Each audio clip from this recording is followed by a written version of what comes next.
Baik, Assalamualaikum warahmatullahi wabarakatuh. Saudara, rekan-rekan Gerbang 7 Tangsel di mana saja Anda berada.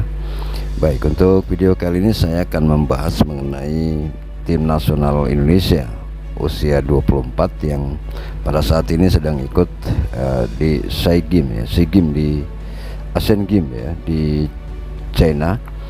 Dan tadi sore kita dalam pertandingan kedua timnas usia 24 ini menghadapi China Taipei yang banyak para pengamat bola menyatakan di luar dugaan kita kalah terhadap China Taipei dengan 0-1. Nah, dalam hal ini kami ingin memberikan satu komentar dari kekalahan timnas Indonesia U24 yang dipimpin oleh Indra Safri di China dalam Asian Games dari pertandingan kedua. Tinggal kita satu lagi akan menghadapi pertandingan partai hidup mati melawan Korea Utara, dan kita timnas Indonesia ini harus menang dalam menghadapi Korea Utara kalau kita pengen lolos ke babak 16 besar. Oke. Nah, saya melihat di sini bahwa timnas Indonesia ini terlalu percaya diri ya, termasuk dari susunan pemainnya, kemudian pelatihnya sendiri Indra Safri ya, yang digadang-gadang sebagai pelatih yang sukses di local pride, artinya pelatih lokal yang begitu sukses ya. Tapi dalam pertandingan tadi antara Indonesia melawan China Taipei, kita sama sekali tidak melihat adanya upaya-upaya dari seorang pelatih untuk bagaimana caranya membongkar atau mengganti pemain dalam rangka membongkar pertahanan dari China Taipei. Nah, memang dari beberapa dekade sebelumnya kita selalu memang menang lawan China Taipei, baik di usia U17, kemudian usia U20, 23, 24, dan tim senior kita tidak pernah kalah dengan China Taipei. Namun baru tadi kita menderita kekalahan 0-1 dari China Taipei, yang mana pertandingan tadi seharusnya bisa kita menangkan ya. Dari penguasaan bola sebanyak 70-30% ya, 70% untuk Indonesia dan 30% untuk China Taipei di babak pertama. Coba bayangkan.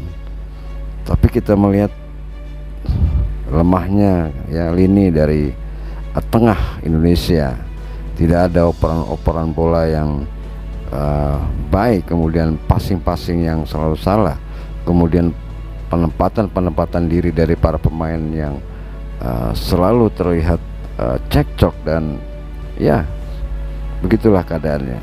Kita melihat lengahnya barisan pertahanan kita, seolah-olah kita menganggap ini tidak akan terjadi gol, tapi pada kenyataannya pada babak kedua menit ke-47 ya, China Taipei yang kita anggap ringan ini akhirnya bisa menjaringkan bola atau menjaringkan bola ke gawang kita. Nah, setelah itu, setelah kita kebobolan pada babak kedua menit ke-47, kita tetap aja masih saja bermain dengan pola-pola seperti itu. Tidak ada upaya-upaya dari pelatih bagaimana mengganti pemain untuk membongkar dari pertahanan China Taipei. Yang kami lihat tadi itu kita selalu saja berkutak-kutik di bagian bawah, kemudian tengah, begitu ke depan, kemudian kita tidak bisa berbuat apa-apa, jatuh dan sebagainya, dan melakukan pelanggaran dan sebagainya. Nah, ini adalah sesuatu yang sangat mengecewakan bagi kita semuanya pecinta sepak bola di negeri ini, dimana beberapa dekade kemarin ini kita sangat jumawa dan kita sangat mengapresiasi dari para pemain-pemain kita, terutama usia 23 yang sekarang dibawa oleh Indra Safri kepada usia 24 di Asian Games. Ya, meskipun Asian Games ini bukan merupakan kalender dari FIFA, tetapi yang namanya suatu turnamen dan mengatasnamakan negara, maka kita harus betul-betul, kita tidak boleh bermain-main di sini. Artinya hanya sekedar Asian Games atau seperti apa, tetapi memang inilah yang harus kita buktikan bahwa sepak bola Indonesia itu ya, sepak bola yang nantinya akan berkembang.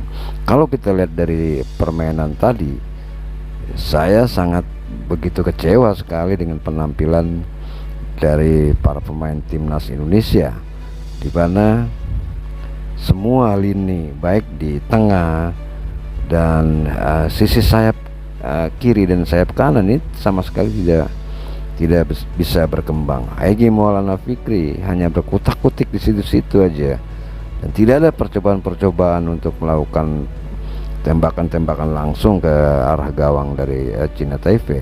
Nah, sedangkan China Taipei, kita melihat dengan kekalahan 0-2 dari Kyrgyzstan kemarin, mereka merombak semua susunan permainannya, kemudian melihat taktik daripada Indonesia, kelemahan-kelemahan Indonesia mereka baca, dan mereka bertanding dengan enjoy, artinya dengan tidak ada beban. Kalah dari Indonesia ya, mungkin mereka memang pasti pulang lah ya, karena memang sudah tidak mungkin lagi mereka untuk melanjutkan permainan melawan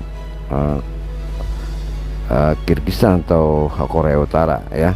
Jadi itulah yang sebetulnya yang harus diperlukan bagi para pemain-pemain kita. Nah, terutama dalam hal ini adalah pelatih yang menurut Bung Toel kemarin itu, pelatih kita itu, pelatih lokal pride itu bagus-bagus. Tapi kalau kita lihat tadi tidak ada Indra Sapri ini punya taktik bagaimana cara membongkar pertahanan daripada China Taipei. Ya seolah-olah mereka menonton aja ya, berjalan seperti biasa saja seperti itu, karena memang beranggapan bahwa pada menit-menit 70 kemudian sampai 90 kita bisa menyamakan kedudukan. Ternyata China Taipei dalam pertahanannya begitu bagus, begitu rapat, dan mereka tahu apa yang akan dilakukan oleh pemain. Ya, mereka para pemain Taipei ini mengetahui bahwa pemain-pemain kita ya tentunya dari usia 24 Indonesia ini akan melakukan apa. Mereka satu persatu man to man marking, menjaga para pemain-pemain kita dengan baik sehingga seluruh pemainnya turun ke bawah demi mempertahankan kemenangannya. Nah, akibatnya pemain-pemain kita di usia 24 ini kita merasa frustasi ya. Tadi saya melihat ada satu rasa frustasi, kita banyak menguasai bola tapi kita tidak mampu untuk melakukan gebrakan-gebrakan ke mulut gawang dari China Taipei tadi. Nah, inilah salah satu yang ingin saya katakan, bahwa kita tidak boleh memandang suatu tim dari negara lain itu remeh dan ringan, yang mana bila kita menganggap suatu tim dari negara lain itu ringan, maka akibatnya senjata akan makan tuan, seperti halnya pertandingan tadi sore antara Indonesia dengan China Taipei. Dan kita harapkan juga besok ini adalah pertandingan hidup mati antara Indonesia bersama Korea Utara. Kita harus memenangkan pertandingan tersebut, paling tidak kita bisa menjadi runner up dari klasemen sementara, dan setelah itu mungkin kita baru bisa melanjutkan ke babak 16 besar berikutnya. Tetapi kalau besok tanggal 24 kita kalah melawan Korea Utara, maka posisi kita semakin terjepit ya, dan peluang kita untuk bisa masuk ke putaran 16 besar semakin sulit. Nah, jadi itu saja kira-kira saudara yang perlu saya sampaikan. Kurang lebihnya saya mohon maaf bila mana ada pendapat lain terhadap pertandingan antara Indonesia melawan China Taipei tadi sore. Silakan Anda tulis di kolom komentar di bawah ini. Terima kasih. Assalamualaikum warahmatullahi wabarakatuh.